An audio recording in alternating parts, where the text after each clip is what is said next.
Picking up in chapter 10 of the Lemonade War, okay? Malicious mischief.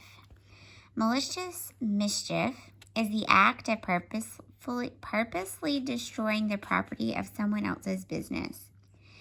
Jessie was all in knots. Evan was madder than ever at her, and she couldn't figure out why. Had he said, "Do you want to call off the war?" Or she had said, "Sure, let's call off the war," or something like that. That's what she meant to say.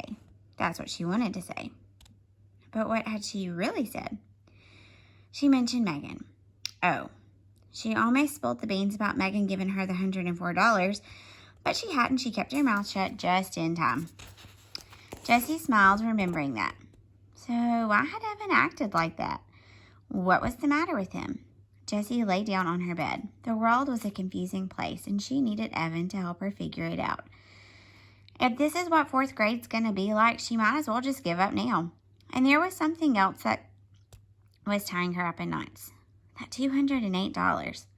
It wasn't really hers. Megan had given it to her to make a donation. She hadn't given it to Jessie the way Evan's friends had given their money to him. That still made her so mad when she thought about it. Oh, she wanted to get even with him for saying that she didn't have friends.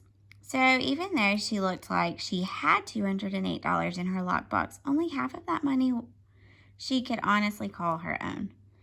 Still, if push came to shove and she needed it all to win, sure, she'd use it all. This was war. But if she pretended that all that money was hers, hey, what if Evan has more than that?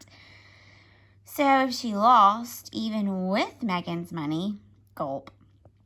Jessie hadn't thought of that. If she lost, even with $208. If she lost, oh my gosh, winner takes all.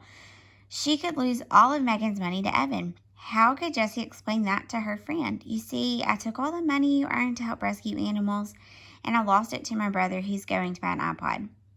Megan would hate her. All the girls who were friends with Megan would hate her. And Evan already hated her, so that was that. Goodbye, 4th grade. She couldn't use Megan's money to try to win the bet. It was too risky. But did she have enough to win on her own? Jessie felt desperation rise in her throat. How much money did Evan have? She had to find out. Jessie tiptoed upstairs to the attic office. She listened at the closed door. Her mother was on the phone. Then Jessie snuck downstairs. Evan was watching TV in the living room. Like a whisper, she crept back upstairs and into Evan's room. There was a strict rule in the Treesky house. No one was allowed in anyone else's room without an express invitation. That was the term. It meant that Jessie had to say, "Evan, can I come into your room?" And Evan had to say yes before she put even one toe over the line. So even though Evan's door was wide open, just crossing the threshold was a direct violation that carried a fine of $1. But that was the least of Jessie's concerns. She snuck over to Evan's bookshelf and picked up a carved cedar box, Evan's chosen souvenir from the family summer vacation. The orange-red wood of the box had a scene etched into the top, a sailboat sailing past a lighthouse while gulls flew overhead. The words Bar Harbor, Maine were painted in the sky. The box had brass hinges and a clever latch. What it didn't have was a lock. Jessie flipped open the lid, immediately smelling the spicy, sharp scent of wood. She couldn't believe her eyes. Her hand started pawing through the bills, dozens of them. There was a 10, a bunch of 5s, and more 1s than she could count. She sat on Evan's bed and quickly sorted out the money. Evan had $103.11, 89 cents less than she had. 89 cents! He could sell one lousy cup of lemonade tomorrow and beat her, and there was nothing she could do about it because she'd be at the beach. I can't let him win, she thought. I can't. She had gotten to the point where she couldn't even remember what had started the whole war. She couldn't remember why it had been so important to win in the first place. Now she just had to win. She messed up the money and stuffed it back in the box. That night in bed, she lay awake trying to think of some way to stop Evan from selling even a single glass. Sometimes in the dark thoughts come. Jessie had a very dark thought. The next morning was Sunday, and the rule in the Treesky house was that everyone could sleep in as late as he or she wanted. But Jessie awoke to the sound of an electric garage door opening. She sat up in bed and checked the clock, 8 a.m. Then she looked out her window, just in time to see Evan pedaling away on his bike, his backpack on his back. She quickly dressed and hurried down to the kitchen. Her mom was making scrambled eggs and toast. "Hi, Jess, want some?" she asked, pointing to her spatula at the pan of sizzling eggs. "No, thanks," said Jessie. "I washed your blue bathing suit last night. It's hanging in the basement. What time are the Mortaries picking you up?" 9 o'clock, said Jessie. "Mom, where did Evan go?" "He went to the store to buy some lemonade."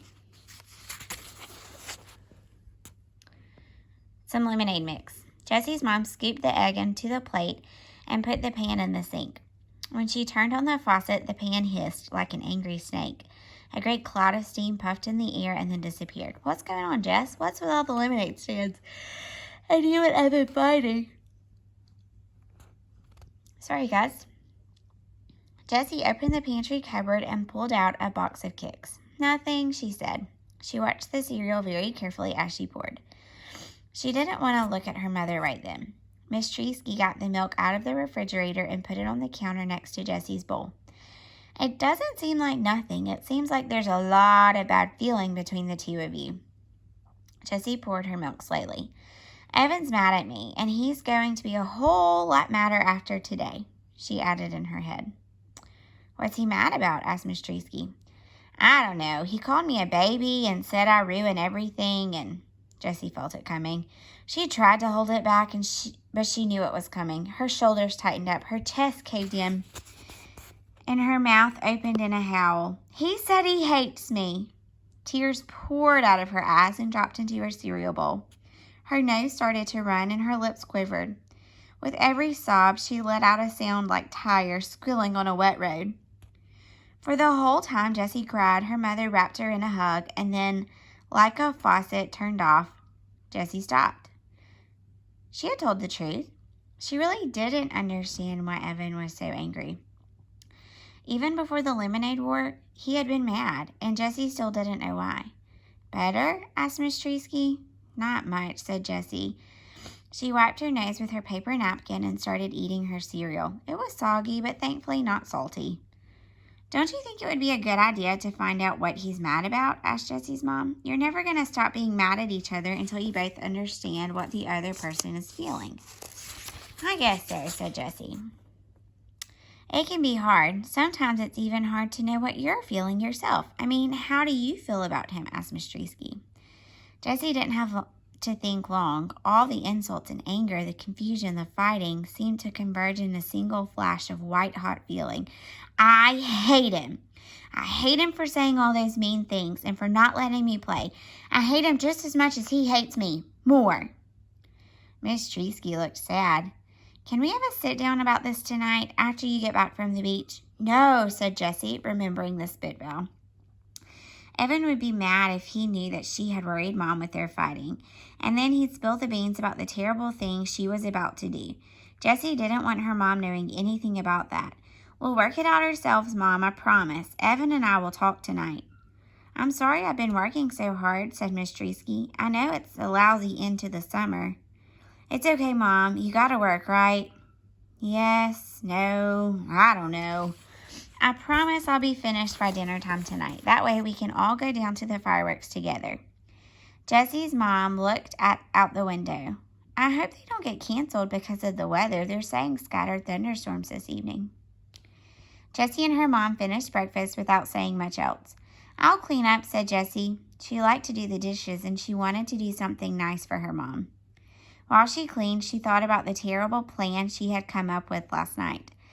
It was mean. It was really mean. It was the meanest thing she had ever imagined doing. "I'm not going to do it," she decided. "I hate him, but I don't hate him that much." She was putting the last glass in the dishwasher when Evan walked in. His backpack was bulging. "I thought you were going to the beach for the whole day," he said. "Megan's picking me up in a half hour." She saw Evan stiffen up. "Good. What's in the backpack?" "Not much," he said, dumping out the containers onto the kitchen table. Cans of lemonade mix rolled all over. Jessie tried to count, but there were too many. 15, 20. Holy macaroni! How many cans did you buy? 32. Evan started to stack the cans in a pyramid. But you don't need that much. Evan, even to win, you don't need that much. She did the calculations in her head. That's 256 cups of lemonade. If you sell them all at 50 cents a piece, $1. I'm going to charge $1 a piece. Jessie felt like her head was going to explode. You'll never sell it all, she said. There isn't a neighborhood in town that will buy 256 cups in one day. Too much lemonade. Not enough thirsty people, she thought. I'm going to roll like the ice cream truck. I'm going to mix it all up in a big cooler and wagon it from street to street. The high today is going to be 94 degrees. It might take me all day, but I'll sell every last drop. 256 smackers. And then tonight, Juicy, we count our earnings. Don't forget, winner takes all. But you don't need $256 to win, she shouted. Evan stood tall and said in that gravely voice that all the boys imitated, I don't play to win, I play to pulverize. Oh, what an idiot. Jessie couldn't believe her brother could be such a jerk. She watched as Evan put together this rolling lemonade stand in the garage. The big cooler was something Miss Treesky had brought a few years back when she was in charge of refreshments for the school spring fling. It looked like a giant bongo drum with a screw-off top and a spigot at the bottom. Evan loaded it into the wagon and poured the mix from all 32 cans. He used the garden hose to fill the cooler to the top, then dumped in 4 trays of ice cubes with a plastic beach shovel. He stirred the lemonade. The ice cubes made a weird rattling noise as they swirled around the big drum. Using the shovel like a big spoon, he scooped out a tiny bit and tasted it. Perfect, he announced, screwing the top off tightly. Then he went to the basement to make his lemonade on wheel sign.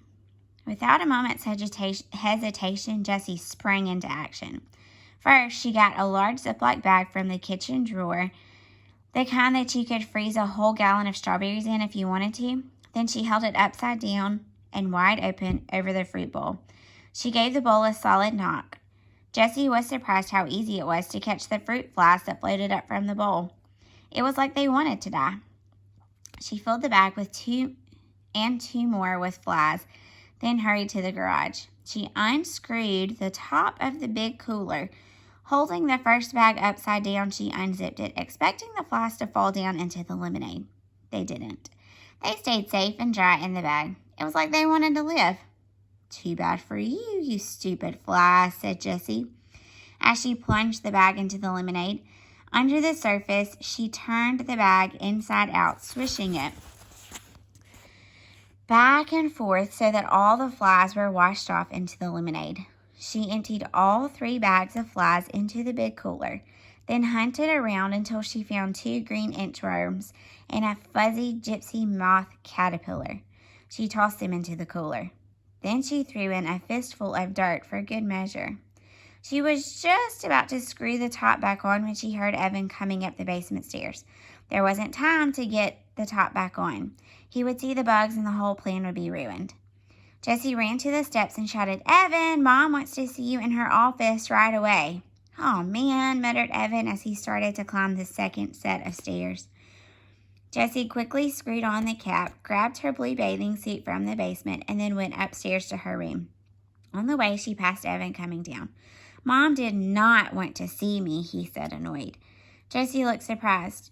That's what it sounded like. She yelled something down the stairs, and I thought it was, get Evan. Jessie shrugged. So I got you. From her bedroom window, she watched Evan rolling down the street with his lemonade on wheels stand. He was like one of those old-time peddlers calling out, lemonade, get your ice-cold lemonade here, as he walked. For one lightning brief second, Jessie felt a stab of regret.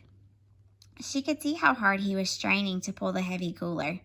She knew what it was like to stand in the hot sun selling lemonade, but the feeling was snuffed out by the hurricane of anger she felt when she remembered Evan's gravely voice. Pulverize. Jessie switched into her bathing suit, packed up her beach bag, and said a quick goodbye to her mother as the Mortarys pulled into the driveway. "What a great day for the beach," said her mother. "Have fun and be home in time for the fireworks, okay?" Fireworks. Yep. Jessie imagined there would be fireworks tonight. Uh-oh. Jessie done did something bad.